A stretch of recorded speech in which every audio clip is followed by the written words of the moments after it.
आज जो भी शरीर में आए और आज भगवान के रूप में उनकी पूजा कर रहे हैं, आप लोग हो रही है। लेकिन जब वो अपने जीवन में रहे, इस शरीर में रहे, इस मानव तन में रहे, तो उनका जीवन कैसा रहा? चाहे वो भगवान राम हो, चाहे वो भगवान कृष्ण हो, लेकिन उनके जीवन में एक पल को भी सुख नहीं, एक पल को भी शांति नहीं, सुरक्षा नहीं। यानी काल के अंदर जो आया, शरीर आया, तो शरीर पे ये सारी चीजें लागू होंगी। लेकिन महादेव के लिए कहा गया कि जो काल के भी काल है, काल को भी जिससे डर लगता है, काल के भी जो महानियंत्रक हैं, उनका एक रूप महाकाल का है और महाकाल के रूप में भी उनकी पूजा इस धरती पे होती है। आपने देखा होगा अघोर पंथ के भी बहुत लोग हैं जो अघोरी के रूप में, जैसा जब महाकुंभ होगा या कुंभ लगता है तो आप अखबार में पढ़ते होंगे या समाचार में सुनते होंगे कि अघोरी लोग जा रहे हैं स्नान के लिए, महास्नान के लिए जा रहे हैं। उनके भी एकमात्र आराध्य कौन है? इस रास्ते पे चलने वालों के भी, कपालिकों के भी, जिनके गले में मुंडमाल और हड्डी की माला होती है, उन कपालिकों के गले में जो ये चीजें हैं और जिस पद्धति से वो आगे बढ़ रहे हैं, उनके आराध्य कौन है? उनके आराध्य हैं महाभरेश्वर शिव, महाकापालेश्वर शिव। यानी इस धरती पे शिव के अनेक रूपों की पूजा होती आई है। नटराज शिव, नीलकंठ उमा के पति, उमा के पति के रूप में हम लोग अपने घरों में उनकी पूजा करते हैं। गृहस्थों के साकार आदर्श, यानी जो गृहस्थ आश्रम में हम आप रहते हैं, छोटे छोटे परिवार हमारे हैं, बच्चे हैं, माँ बाप हैं, गृहस्थ आश्रम, उसके भी साकार आदर्श कौन है? तो शिव है। गृहस्थों के साकार आदर्श सिर्फ शिव को कहा गया। कोई माता पिता अपनी बेटी को अगर आशीर्वाद देता है तो वो यही कहता है कि उमा महेश्वर की जोड़ी बनी रहे। गौरी पार्वती, गौरी पार्वती अनेक नाम है उनके भी, और शिव के साथ जो उनका विवाह है, तो हम अपने बच्चों को उसका आशीर्वाद देते हैं, क्योंकि हमने देखा है कि ये शिव का परिवार एक ऐसा परिवार है जिसमें जाकर, जिसके नजदीक होकर आपके जो जन्मजात स्वभाव है वो भी तिरोहित हो जाता है, वो भी भूल जाते हैं आप। क्योंकि शिव की तस्वीरों में हम देखते हैं, तस्वीरें हम कहते हैं कि हमारा मन समझेगा, लेकिन इस धरती पे जो भी हम देखते हैं या सुनते हैं उसका असर हमारे आपके ऊपर होता ही होता है। तस्वीर लगी होती है महादेव की, उनके परिवार की। अब उस तस्वीर में क्या क्या है? महादेव चिता का भस्म लगाए बैठे दिख रहे हैं। ठीक है, हो सकता है ये भी किसी की कल्पना हो। महादेव को किसने देखा, किसने नहीं देखा, कोई नहीं जानता। कोई ऐसा नहीं है इस धरती पे जो कह सकता हो कि मैं जानता हूं महादेव को पूरा का पूरा। यह हो ही नहीं सकता, क्योंकि शिव की अवधारणा ऐसी नहीं। शिव का परिवार जिसमें हम देखते हैं कि शिव का वाहन है नंदी, यानी बैल। मां पार्वती, शिव की शक्ति भगवती स्वयं बैठे हैं। शेर उनकी सवारी है। जंगल में जाइए तो शेर बैल को खा जाता है, यानी भोजन है उसका, उसी से उसकी भूख खत्म होगी, इतना जरूरी है उसके लिए। उनके पुत्र बैठे हैं, उनकी सवारी है। गणेश जी की सवारी है चूहा, कार्तिकेय जी की सवारी है मोर। मोर चूहा को खाता है, सांप को खाता है, और सांप चूहा को खाता है। यानी जितने भी लोग आसपास बैठे दिख रहे हैं, इतने घोर शत्रु हैं एक दूसरे के कि सीधे खा ही जाते हैं, बचने का सवाल नहीं है। ऐसा नहीं है कि थोड़ी सी बात कह के छोड़ देते हैं या ठोकर लगा के छोड़ देते हैं, जी ना, पूरा का पूरा खा ही जाते हैं। ऐसा व्यवहार है जगत में, लेकिन शिव के भाव में जब बैठते हैं तो अपना जन्मजात स्वभाव भी भूल जाते हैं। शेर बैल की तरफ नहीं देखता, मोर सांप की तरफ नहीं देखता, सांप चूहे को नहीं देखता। सब कहाँ बैठे हैं? महादेव के भाव में। यानी अपने जन्मजात स्वभाव को भी भूल गए, अपनी भूख को भी भूल गए। शिव भाव के शिखर की तलहटी में ही ये साहब श्री की लिखी हुई पंक्ति है। शिष्यानुभूति, जिस किताब के बारे में अभी मंडल सर और भाई सुमेंद्र जी ने आपको बताया कि एक छोटी सी ऐसी किताब जब 1990 के दशक में साहब श्री ने लिखा था, उस किताब को प्रकाशित किया था। आप जानते हैं धरती पे कागज को छपवाने में पैसे लगते हैं। कोई किताब निकालिए आप, पैसे छपने में लगते हैं, लेकिन पहली बार इतिहास में किसी ग्रंथ पे, किसी पुस्तक पे मूल्य जो लिखा गया, आज तक ऐसा मूल्य कहीं नहीं लिखा गया। आप खोज लीजिए, आप जान लीजिए, जहां से पता करना है कर लीजिए। किसी पे ये मूल्य नहीं लिखा था कि मूल्य है आपका शिव शिष्य होना। ये मूल्य आज तक कभी लिखा ही नहीं गया, और ना ये किसी ने चाहा मैं शिव का शिष्य बनूं, मैं शिव का भक्त बनूं, मैं शिव से वरदान प्राप्त करूं, मैं शिव की भक्ति करूं। ये तो सबने चाहा, लेकिन मैं तो शिव का शिष्य बन गया, हर व्यक्ति शिव का शिष्य बन सकता है, ये किसी ने नहीं चाहा। आज तक के इतिहास में कहीं ये बात नहीं आई। और हम आप तो इंसान हैं, हम एक दूसरे को खाते नहीं हैं, तब भी हमारा अगर जन्मजात स्वभाव नहीं बदलता है, इसका अर्थ है कि हमने शिव का साथ लिया ही नहीं है। शिव का साथ लेंगे तो कोई शत्रु यहाँ नहीं है, कोई पराया नहीं है, सब अपने। लेकिन एक बात याद रखिएगा, साहब की बोली हुई एक पंक्ति है कि गहरे प्रेम में भय पैदा होता है छोटी छोटी बातों से। गहरा प्रेम जब किसी से हो जाए, हमको किसी से हो सकता है, किसी व्यक्ति से हो सकता है, अपने बच्चे से हो सकता है, अपनी पत्नी से, अपनी बहन से, अपनी माँ से, अपने मित्र से, किसी से भी हो सकता है, यहाँ तक कि ईश्वर से भी हो सकता है। और गहरा प्रेम जब हो जाता है तो सिर्फ वही दिखाई देता है जिससे आपको प्रेम हुआ है। लेकिन उस प्रेम में अब वो इतना गहरा है कि छोटी छोटी बातें भय पैदा करती है। अब आप बेटा को बहुत प्यार करते हैं, वो रूठ गया है, मुंह फुला के बैठा हुआ है, आप बेचैन हैं, पूरी कोशिश करते हैं जानने की क्या हुआ है बउआ, क्या हुआ। आपको नींद नहीं आ रही है, उसका चेहरा उतरा हुआ क्यों है, आपको नींद नहीं आ रही, क्यों? भय पैदा हो रहा है कि हमसे छूट तो नहीं गया, हमसे रूठ तो नहीं गया, कहीं हमको छोड़ तो नहीं देगा। यानी जिससे आपका मन जितने गहराई से जुड़ेगा, सोच लीजिए कि अगर छोटा सा झटका भी लगेगा तो चोट कितनी बड़ी लगेगी, लगती है कि नहीं? छोटी सी चोट भी आपको कस के लगेगी। हम अपनी बात करते हैं, मेरे 2 बच्चे हैं, एक दिन मेरे एक बच्चे ने बस रूखा बोला मुझसे, बस और कुछ नहीं, बस थोड़ा सा रूखा बोला और मेरी आंखों में आंसू आ गए। मुझको लगा कि क्या हुआ, और तब मुझको लगा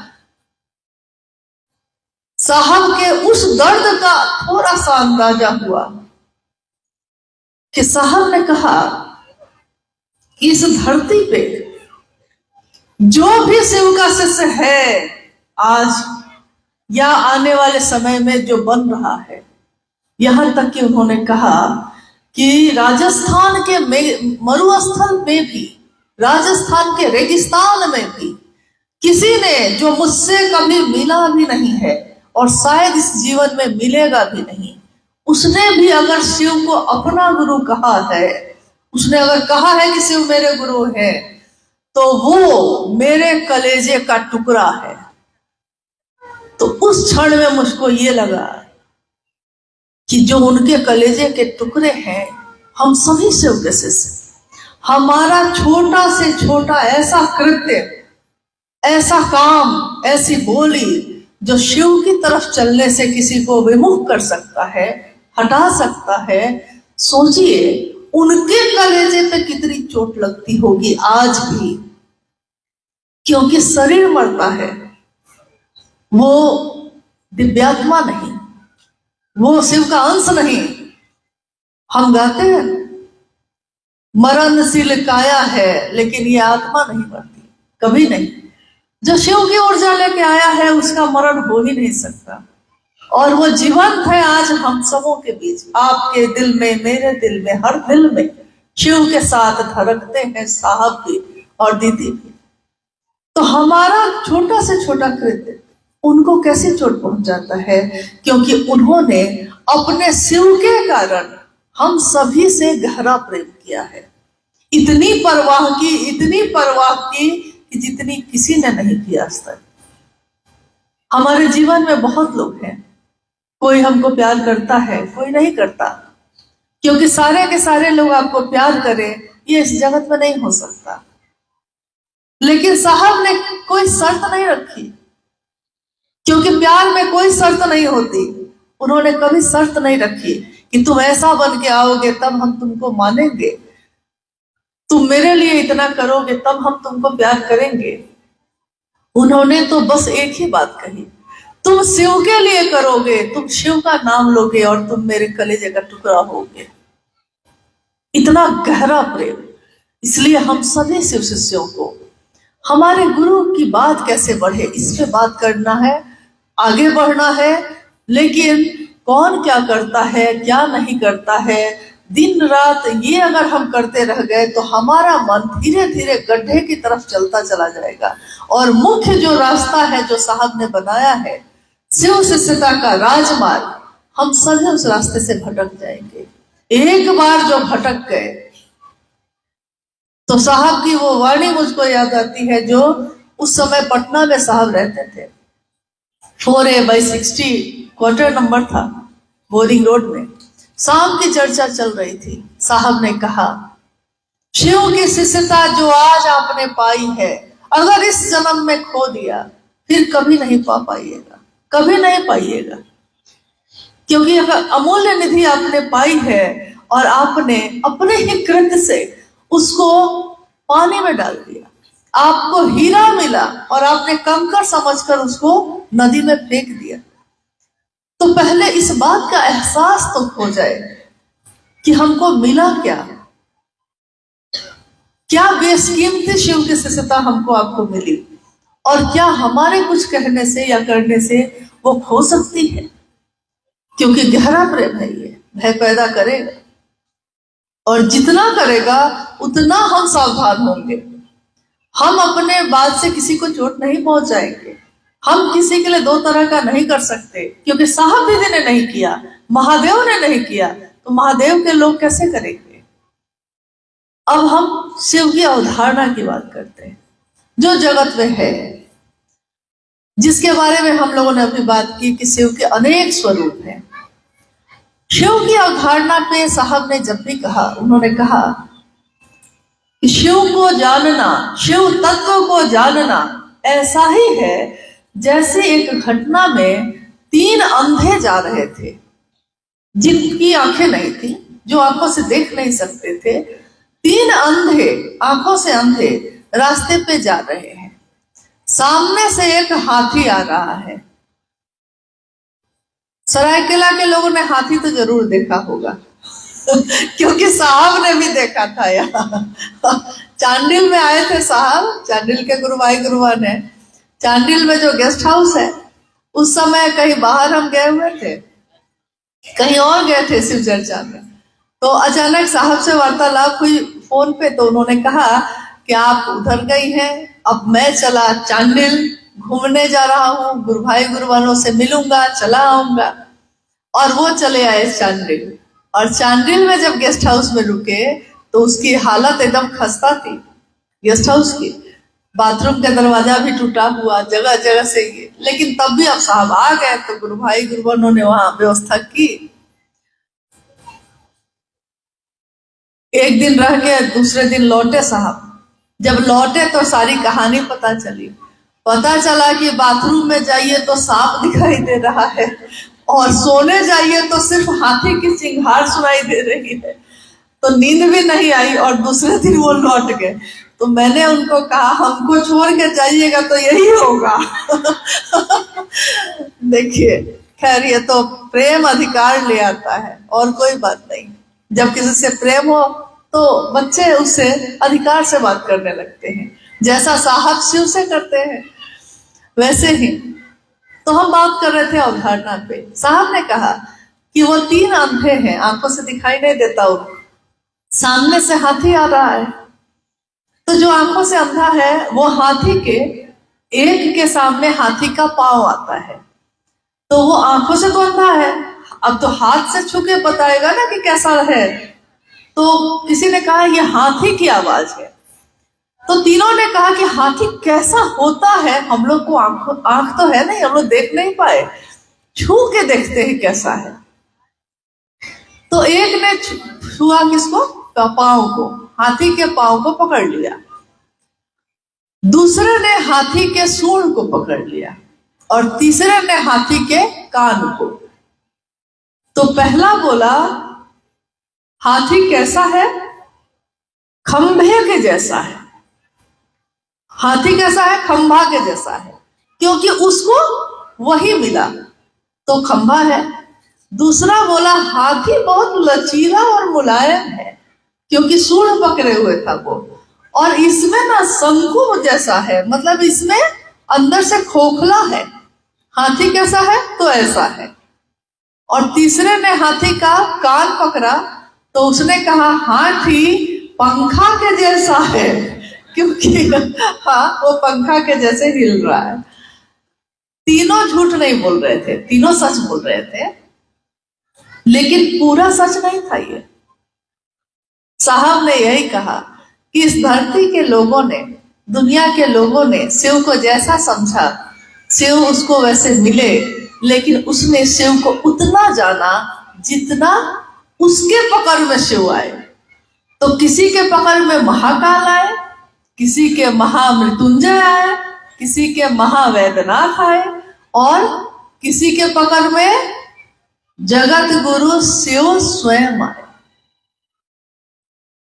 कहते हैं कि गुरु शिष्य की तलाश करता है, गुरु शिष्य की तलाश करते हैं। सामान्यतः शिष्य गुरु की तलाश करता है।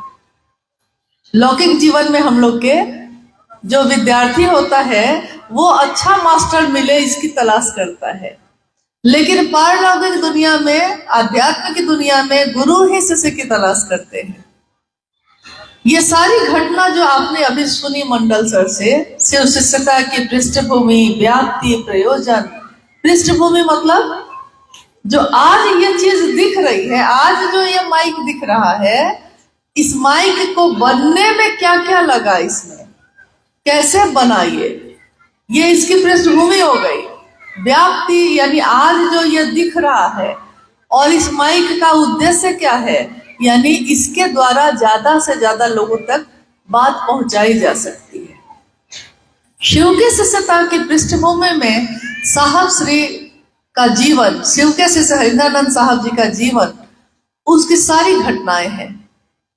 उसकी व्याप्ति जब हुई है 1980 के दशक में, 1974 में उन्होंने शिव को अपना गुरु माना, 1980 के दशक में इसकी व्याप्ति शुरू हो गई, और धीरे धीरे लोग शिव के तरफ आवेशित होने लगे। एक ऐसा चुंबक जहां धरती का हर आदमी खींचा चला जा रहा था, और 1990 के दशक तक आते आते पूरे भारत के शहर में, गांव में, पहाड़ पे, जंगल में जहां न पहुंचे रवि वहां पहुंचे हैं शिव से। कहावत है कि जहां न पहुंचे रवि वहां पहुंचते हैं कवि। लेकिन यहाँ हम लोग देखते ये है कि जहां आपने सोचा भी नहीं होगा, वहां जब आपको अचानक कोई शिव का से हाथ में कंगन पहने मिल जाता है तो आपको लगता है कि अरे गुरु भाई आप शिव के शिष्य हैं। लगता है जैसे कुंभ में खोया हुआ कोई भाई मिल गया हो, ऐसा एहसास होता है महादेव के कारण। तो जगत गुरु शिव की अवधारणा जब साहब ने कही तो उन्होंने कहा कि जगत गुरु का अर्थ ही होता है कि गुरु, सदगुरु और जगत गुरु, 3 श्रेणियों में गुरु की श्रेणी है। गुरु जो शरीरधारी हो सकते हैं, वो आपको साधना बता सकते हैं, कर्मकांड बता सकते हैं, मंत्रों का जप बता सकते हैं। बहुत गुरु हैं जो कान में मंत्र देते हैं, उसके द्वारा वो ईश्वर की तरफ आपको बढ़ाते हैं। कोई साधना के द्वारा, कोई योग के द्वारा, कोई उपासना के द्वारा। आपने सुना कि शुरुआती दिनों में शमशान साधना और कब्रिस्तान साधना, यानी उसके द्वारा मंत्र का जप देकर, कोई मंत्र देकर, यानी गुरु किसी न किसी साधन का प्रयोग करके आपको शिव की तरफ आवेशित करते हैं। सदगुरु श्रेणी में कहा गया कि सदगुरु मात्र अपनी दया से शिव की तरफ आपको आवेशित कर सकते हैं। उनको कोई कर्मकांड करने की जरूरत नहीं। थोड़ा सा उच्च श्रेणी में चले गए, उच्च स्तर के संत सदगुरु, लेकिन है शरीर में वो। तो शरीर में है इसलिए उच्च स्तर पे तो पहुंच गए हैं, लेकिन शरीर में है तो कहीं ना कहीं एक न एक बंधन होगा ही होगा। तो उस स्तर पे गए हुए गुरुओं की श्रृंखला में हमने देखा है और उदाहरण है ऐसे कि कोई ना कोई एक चीज वो आपके ऊपर लागू करेंगे। या तो आप ब्रह्मचारी बन के आइए, गृहस्थ आश्रम छोड़ के आइए, या आप सूर्योदय में उठिए और जो मैं कहता हूं सो करिए। कुछ ना कुछ मांसाहार छोड़िए, शाकाहारी बनिए, या कोई बाध्यता इस जाति के, इस धर्म के, कोई ना कोई बाध्यता एक रहेगी। पसंद और नापसंद कुछ ना कुछ उनकी रहेगी, क्योंकि शरीर में रहने के लिए, शरीर इस धरती पे रहे, काम करे, इसके लिए कोई ना कोई एक चीज नहीं रहेगी तो फिर वो शरीर में वो जीवात्मा रहेगी। यानी एक नियम है, कुछ लोगों को तो अपनी दया से महादेव की तरफ बढ़ा सकते हैं, लेकिन हर व्यक्ति को तो नहीं बढ़ा सकते। कुछ विशेष लोगों को बढ़ा सकते हैं, जो उनके दायरे में आएगा, जो उनकी शर्तों के अधीन आएगा, उसको तो वो बढ़ा सकते हैं, इतनी ताकत है। लेकिन हर जीवात्मा, हर मनुष्य आत्मा, पतन में गिरी हुई जो जीवात्मा है, जो पापी से पापी भी है और जो पुण्य से पुण्य भी है, जो विशिष्ट भी है, जो सामान्य भी है, जो अति सामान्य भी है, जनमानस में इस धरती पे रहने वाला हर व्यक्ति परमात्मा पथ का पथिक हो सकता है। ये आवाहन है साहब श्री हरिदानंद जी का। और उन्होंने जाना कि जगत गुरु शिव जब स्वयं गुरु हैं तो उनका शिष्य बन के हर व्यक्ति उस रास्ते पे चल सकता है, तो क्यों नहीं चले। उन्होंने कहा कि गुरु शंकर रूपिणम। रूपिणम क्यों? उन्होंने कहा कि महादेव जैसा गुरु होना चाहिए। गुरु कैसा हो? तो शंकर जैसा हो। साहब ने कहा कि जब शंकर, वो शिव स्वयं है, तो उसके जैसा क्यों, उसके जैसी की तलाश क्यों? जब वो खुद मौजूद है तो हम सभी उससे खुद क्यों नहीं मिल सकते? क्योंकि हम सोचते हैं कि महादेव बहुत दूर है, महादेव तो भगवान है, हम उससे कैसे जुड़ेंगे, हमको आता ही क्या है। उन्होंने समझाया कि मनुष्य के सहज प्रेम से परमात्मा लभ्य है। मनुष्य के सहज प्रेम से कोई विशेष कर्मकांड की जरूरत नहीं है। आपके मन का भाव, आपके मन का जो सहज प्रेम है, आप उसी से महादेव से जुड़ सकते हैं। और उस सहज प्रेम से जुड़ने के लिए उन्होंने इन 3 सूत्रों का निरूपण किया, जिसके बारे में आप सुन रहे हैं। अगर महादेव के तरफ मेरा मन आवेशित नहीं है, मान लीजिए, जरूरी तो नहीं है कि महादेव से हमको प्रेम पैदा हो जाए। जगत के लिए प्रेम है, अपने बच्चों के लिए है, अपनी खेती के लिए है, अपने जायदाद के लिए है, अपने पैसे के लिए है, लेकिन महादेव से प्रेम पैदा हो जाए ये सामान्य नहीं है, ये असाधारण बात है। ये बड़े बड़े तपस्वी नहीं कर सके, तो ये कैसे होगा? साहब श्री ने बहुत ही सरल ढंग से इन 3 सूत्रों में उन चीजों का समावेश किया जिससे मेरा मन जगत में रहते हुए, अपने गृहस्थ आश्रम को संभालते हुए, खेती करते हुए, व्यापार करते हुए, नौकरी करते हुए, जीते मरते हुए, और उस स्थिति में भी शिव का हो सकता है, शिव से जुड़ सकता है। हम कहेंगे कि तीनों सूत्र में बड़ा साधारण तो बात है, कोई खास बात तो है नहीं।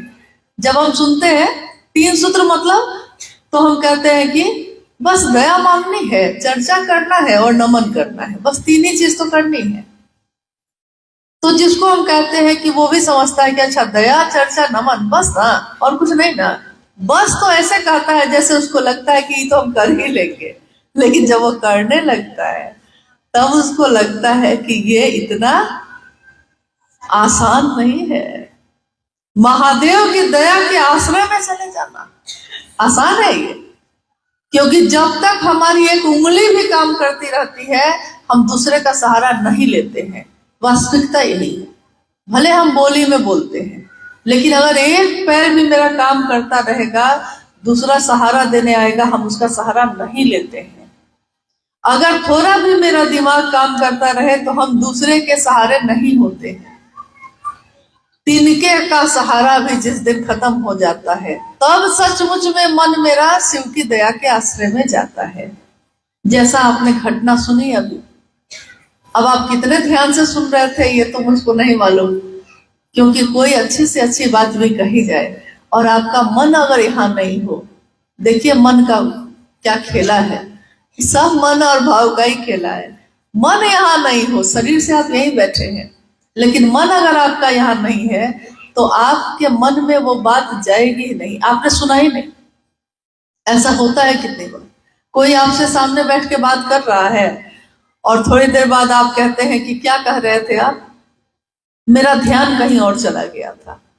एकदम सामने बैठा है वो, यानी ध्यान कहीं और चला गया, तो आपने क्या कहा उसने नहीं सुना।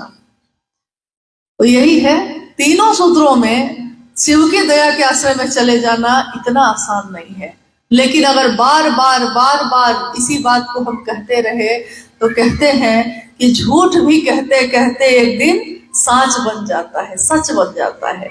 शायद महादेव की ऐसी दया हो जाए, एक बार उनकी दया मिल गई तो कितने जन्म, कितने लोग कहते हैं भोग और मोक्ष, उसके तो अभिन्न रूप से दाता है वो शिव। कितने जन्म मेरा तर जाए, दया तो उनकी हो जाए, उनके लिए उनको चाहे ये तो हो जाए। महादेव की बात करते हैं हम लोग, कितने लोग कितनी बात करते हैं। जैसा अभी आप लोग को लगेगा, लेकिन ये गुरु का मंच है, चाहे वो चादर बिछी हो, चाहे वो मंच बना हो, हम उसको गुरु का मंच ही कहते हैं। नहीं, हम साप्ताहिक चर्चा में भी बैठते हैं तो हम लोग सामने एक चादर बिछा देते हैं और कहते हैं कि गुरु का मंच है ये, क्योंकि ये मंच आपने अपने मन में बनाया, ये मेरे गुरु का स्थान है। इस स्थान पे और लोग आएंगे बैठेंगे, लेकिन रहेगा यह स्थान मेरे गुरु का ही। तो जब हम इस मंच से प्रणाम करते हैं तो हम सभी की जिम्मेदारी है कि हम इस मंच से अपने गुरु महादेव को प्रणाम करें, और जिसने ये रास्ता बताया, जिसने ये पता बताया, साहब श्री और मां नीलम जी को प्रणाम करें। हम में से चाहे कोई आए जाए, लेकिन इस मंच पे व्यक्ति की स्थापना या व्यक्ति को संबोधित करके प्रणाम करना ठीक नहीं है, क्योंकि एक बार अगर ये शुरू हो गया तो फिर ये बढ़ता चला जाएगा और आप इसको रोक नहीं पाइएगा। इसलिए मेरा निवेदन है, अपने घर में अपनों से अपनी बात हो रही है तो हमारे अंदर अगर कुछ कुछ भी इधर से उधर हो रहा है तो हम लोग को उसी समय रोक देना चाहिए। तो मेरा निवेदन है कि आगे से कभी ऐसा हम लोग ना करें कि हाँ भैया आए हैं तो प्रोफेसर साहब आए हैं तो उनको भी प्रणाम, बरखा दी आई है उनको भी प्रणाम। हम सभी शिव के शिष्य हैं। आप एक बार में कह सकते हैं महादेव को प्रणाम, साहब दीदी को प्रणाम और सभी गुरु भाई गुरु बहनों को प्रणाम, क्योंकि हम भी वही हैं। जैसे ही आप किसी को विशेष बनाइएगा, महिमा मंडित करिएगा, तो वो सामान्य लोगों के साथ महादेव का काम नहीं कर सकेगा और इसमें मेरा ही पतन होगा। आप मेरा भला नहीं करेंगे, आप मेरे लिए बहुत बुरा कर दीजिएगा। साहब दीदी का साथ लेना है, चलना है, काम करना है हम लोगों को और एक एक घर में शिवशिष्टता का दिया जले, ऐसा करना है। सरायकेला जिला और टाटा जिला, जमशेदपुर जिला, दोनों एक दूसरे से जुड़ा हुआ जिला है। हमेशा इस जिले के लोग एक दूसरे के यहाँ जाते आते रहे हैं, आज भी ये सिलसिला कायम है। महादेव की दया रहे कि हमेशा ऐसा ही रहे, एक ऐसा सुंदर परिवार जिसमें लोग एक दूसरे से मिलते जुलते रहे, अपने महादेव का काम बढ़ाए। एक निवेदन और है कि आपके जिले में कम से कम इतना तो हो गया है कि लोग शिव के गुरु स्वरूप के बारे में जान गए हैं, लेकिन बहुत ऐसे राज्य हैं, बहुत ऐसे जिले हैं जहां अभी तक शिव का संदेश नहीं पहुंचा है। अभी भाई विमल जी जब आप आए थे, बात कर रहे थे, उन्होंने एक जगह का नाम लिया, शायद आपने सुना कि नहीं, विशाखापत्तनम। विशाखापत्तनम आंध्र प्रदेश में एक शहर है। आंध्र प्रदेश जो राज्य है, झारखंड राज्य में जैसे हम लोग सरायकेला में है वैसे ही, और महत्वपूर्ण शहर है। बहुत वर्षों से कुछ गुरुबहनों ने, कुछ लोगों जो गुरुबहन है सिर्फ वहां, उन लोगों ने शिव की शिष्यता का दिया जला के रखा है, लेकिन उनको मदद की जरूरत है, क्योंकि उनके यहाँ ऐसे लोग नहीं कोई जा रहे हैं जो उनके साथ मिलकर महादेव का काम बढ़ाने में उनकी मदद करें। साहब ने कहा हमेशा कि कील ठोका हुआ है उसी को ठोकने आप बार बार जाते हैं। जहां शिष्यता बढ़ चुकी है वहां बार बार जाने की बहुत जरूरत नहीं है। अगर वहां लोग खड़े हो गए हैं तो उन्हीं को मजबूत करिए, आगे बढ़िए, वो लोग आगे बढ़े, वो लोग दूसरों को मजबूत करें, दूसरे भी आगे बढ़े। और आप जो अब ये काम कर चुके हैं, अब आप दूसरी नई जगह पे जाइए, वहां जहां जरूरत है आपकी। जो शिव के नाव पे बैठ गए वो तो भवसागर पार कर ही जाएंगे, लेकिन उनका क्या जो अभी भी तट पे खड़े हैं और इंतजार कर रहे हैं कि कोई आएगा और मेरे, क्या ये बोलते हैं सुमेंद्र जी, कोई आएगा मेरा सोया भाग्य जगाएगा। कौन? हाँ, कोई आएगा मेरे गांव में और ऐसा होगा। निवेदन है मेरा एक, क्योंकि अब हम लोग थोड़ा सा, हमको लगता है ऐसा, अब आपको क्या लगता है कि अब हम लोग पहले क्लास में नहीं रहे, कुछ क्लास तो ऊपर आ ही गए होंगे महादेव की दया से, साहब दीदी की दया से। तो अपने जिला के काम को तो हम लोग संभाले ही, और हम लोग उस जगह को भी संभाले।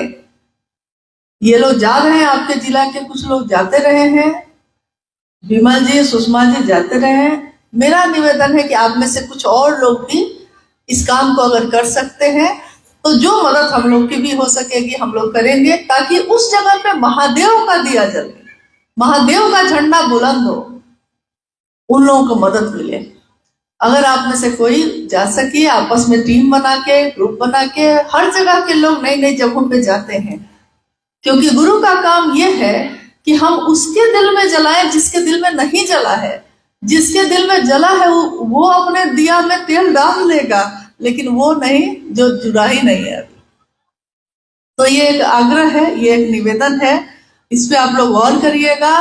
और हम लोग इसकी उम्मीद करते हैं कि शायद कुछ महीने में हम लोग ये देखें कि आपका जिला सरायकेला और टाटा जिला मिलके उस जगह पे इतना काम कर ले कि हम लोग ये कार्यक्रम वहां करें, तब हम शिव शिष्यों का, गुरु का काम होगा।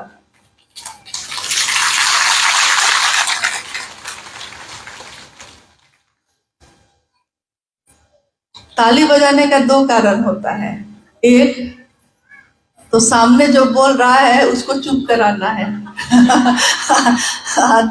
या फिर हाँ ठीक है, या फिर मन में आह्लाद आया है तो दूसरा कारण है ना, पहला नहीं ना। आइए हम लोग जिज्ञासा पे कुछ बात कर लेते हैं। जिज्ञासा है कुछ आई हुई? आप में से भी कोई कुछ कह सकते हैं, कुछ कहना चाहते हैं तो? कोई बात आपके मन में पैदा हुई है तब जिज्ञासा वही होती है जो मेरे मन में पैदा हो। पढ़ के देखा देखी बोलना तो सब कोई करता है, सचमुच में मेरे मन में क्या बात पैदा हुई वो बोलना चाहिए। और अगर नहीं पैदा हुई तो इससे अच्छी बात और कुछ नहीं हो सकती। शिव से प्रेम हो जाए तो कोई जिज्ञासा होगी, उसके बाद तो कोई प्रश्न ही नहीं रहता, न तर्क है न प्रश्न है, कुछ नहीं। हाँ बोलिए भाई।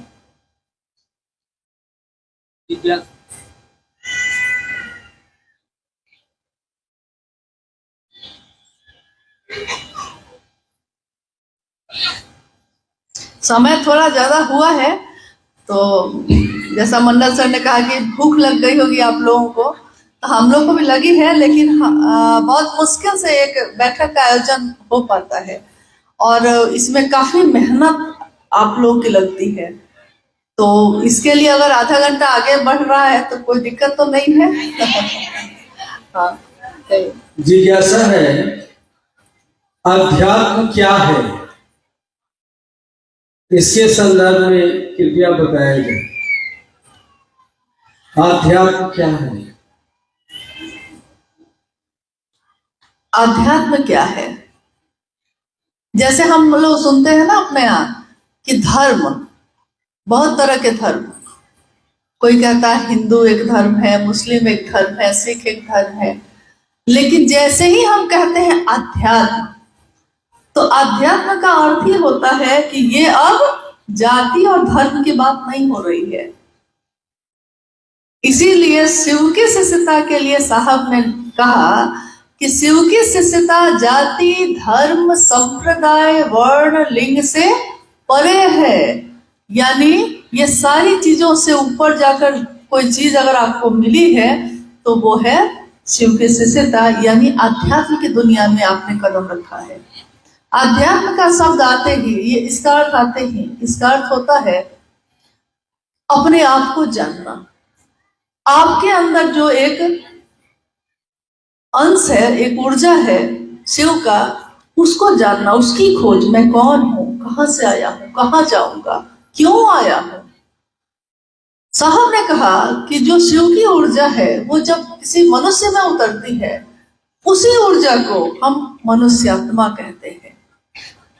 महादेव की वही ऊर्जा, शिव की वही ऊर्जा किसी जीव में उतरती है तो हम जीवात्मा कहते हैं।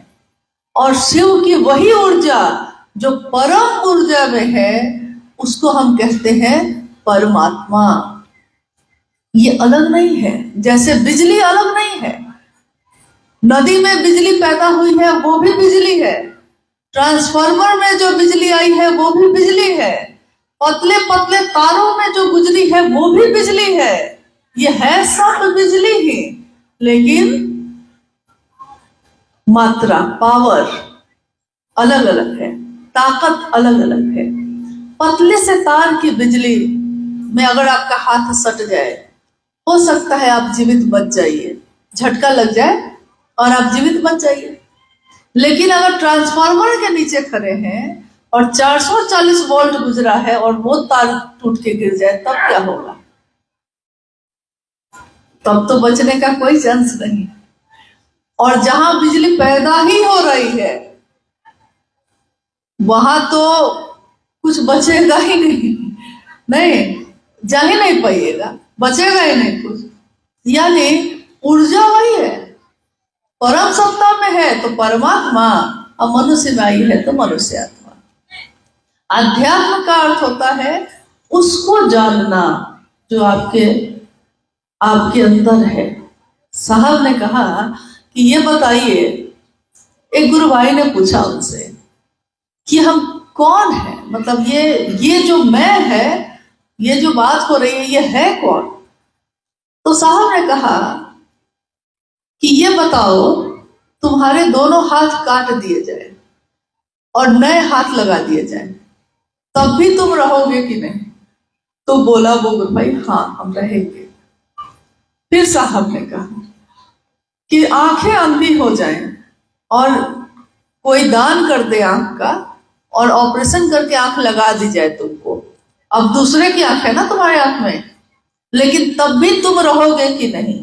तो हाँ, रहेंगे। साहब ने कहा पूरे शरीर का अंग अंग बदल दिया जाए, सब कुछ बदल दिया जाए, तब भी तुम रहोगे कि नहीं? उसने कहा हाँ, तब भी हम रहेंगे। साहब ने कहा ये जो बोल रहा है कि मैं रहूंगा, ये कौन है? जो शरीर नहीं है लेकिन ये बोल रहा है अंदर से। 2 मिनट पहले नहीं पता है क्या बोलेंगे, ये जो अभी बोल रहा है ये कौन है? ये हम है। तो मेरा अपने से ये परिचय तो पहले था ही नहीं। आपका अपने से ये परिचय था। आप जब जाते हैं लोगों से बात करने, लोग तरह तरह की जिज्ञासा करते हैं और आपके मुंह से उत्तर निकलने लगता है। आपने कोई किताब नहीं पढ़ी, आपने कोई शास्त्र ग्रंथ नहीं पढ़ा है, आपको इसका उत्तर नहीं पता था, लेकिन उसने पूछा है तो आप उत्तर दे देते हैं और सामने वाला संतुष्ट हो जाता है और महादेव को गुरु मान लेता है। ये जो वो संतुष्ट हुआ और ये जो आपके मुंह से निकला, ये कौन बोल रहा है? ये आप है या आपका वो मन है जो शिव से अब जुड़ा हुआ है? अब ताकत आपकी हमारी काम नहीं कर रही है। अब ताकत किसकी काम कर रही है? जिससे आपने अपना, एक आम भाषा है, साहब हमेशा इसका प्रयोग किए, टेकुआ। हाँ, अगर बिजली का सप्लाई नहीं मिल रहा है तो टेकुआ देखे हो बिजली का तार का, घर में अंधेरा छाया है, टेकुआ फंसाओ महादेव से, मतलब तार उसमें जोड़ दो तो बिजली आ जाएगी, रोशनी हो जाएगी। तो उन्होंने कहा कि अब आपकी ताकत नहीं काम कर रही है, अब उसकी कर रही है जिससे आपका मन जुड़ा है। आओ चले शिव की ओर एक पुस्तक है, आप में से जरूर बहुत लोगों ने पढ़ा होगा इसको या सुना होगा। आप में से कितने लोगों ने पढ़ा है इसको? अच्छा, ठीक है। अब बताइए, मेरी जिज्ञासा है, एक पंक्ति है लिखी हुई साहब की, सारी पंक्तियां तो उन्हीं की लिखी हुई है, आओ चले शिव की ओर ही उन्हीं का लिखा हुआ है, लेकिन एक पंक्ति है जो उन्होंने लिखी है कि मनुष्य की शारीरिक शक्ति से बलशाली होती है उसकी मानसिक शक्ति, और मानसिक शक्ति से भी बलशाली होती है उसकी आध्यात्मिक शक्ति। ये पंक्ति किस आलेख में लिखा हुआ है? शुरू में ही है, ध्यान में है? ध्यान में किसी के है? नहीं। एक आलेख है उसमें शिव का गुरुपद, उसी में है, लेकिन इसकी व्याख्या उन्होंने जो की है वो भूलने वाली नहीं है। वो क्या है व्याख्या? मनुष्य की शारीरिक ताकत, यानी आपके जो शरीर की ताकत है उससे आप क्या उठा सकते हैं ये बताइए। आप एक सोफा को अकेले उठा सकते हैं? कुर्सी उठा लीजिएगा, अगर उतनी भी ताकत हो तब। अभी हम लोग रांची में थे और चर्चा चल रही थी, सामने एक छोटा सा स्टूल रखा हुआ था, हम बैठे थे, मंडल सर बैठे थे, शिव चर्चा चल रही थी। तो मंडल सर ने उस टेबल को चाहा कि मेरे तरफ वो बढ़ाए, तो हाथ तो वो लगाए लेकिन बढ़ा नहीं सके, छोटा सा टेबल, वो भी वो हाथ से नहीं ढकेल सके। तो उन्होंने कहा कि मेरी इतनी ताकत है कि मैं एक टेबल भी आगे नहीं बढ़ा सका। देखिए, शरीर की ताकत एक दिन काम करना बंद करेगी, करेगी करेगी। और यही वो है जो एक समय ऐसा था कि पहलवान की तरह शरीर था। शरीर की ताकत तो कम ज्यादा होती रहती है, कभी कम होगी कभी ज्यादा। बीमार है तो हम ही लोग, जवान भी आदमी कोई है अगर बीमार हो गया तो उसकी ताकत काम नहीं करती, लेकिन मन की ताकत शारीरिक शक्ति से भी बलशाली होती है उसकी मानसिक शक्ति। मन से तो आप पूरा हॉल को उठा लीजिएगा, नहीं उठा लीजिएगा। मन से तो यहाँ बैठे बैठे सोचेंगे पूरा पहाड़े उठ के वहां से वहां चल जाए, लेकिन शरीर से उठाना संभव नहीं है। और वो मन, अगर उस मन का जुड़ाव जिसमें इतनी ताकत है, उस मन में इतनी ताकत है कि कोई कल्पना करता है कि चंद्रमा पे जाएगा एक दिन, और आदमी जाता है, मंगल पे जाएगा, जाता है, गया है, जहां कोई सोच भी नहीं सकता था, वो सारे काम इंसान ने किए हैं। और उसकी कल्पना में था कभी ये, कल्पना में सोचा होगा कि हवाई जहाज बनाएंगे, कल्पना में सोचा होगा कि इतना बड़ा घर बनाएंगे, लेकिन एक दिन जो कल्पना यानी मन में थी वो सामने फिर आई ना।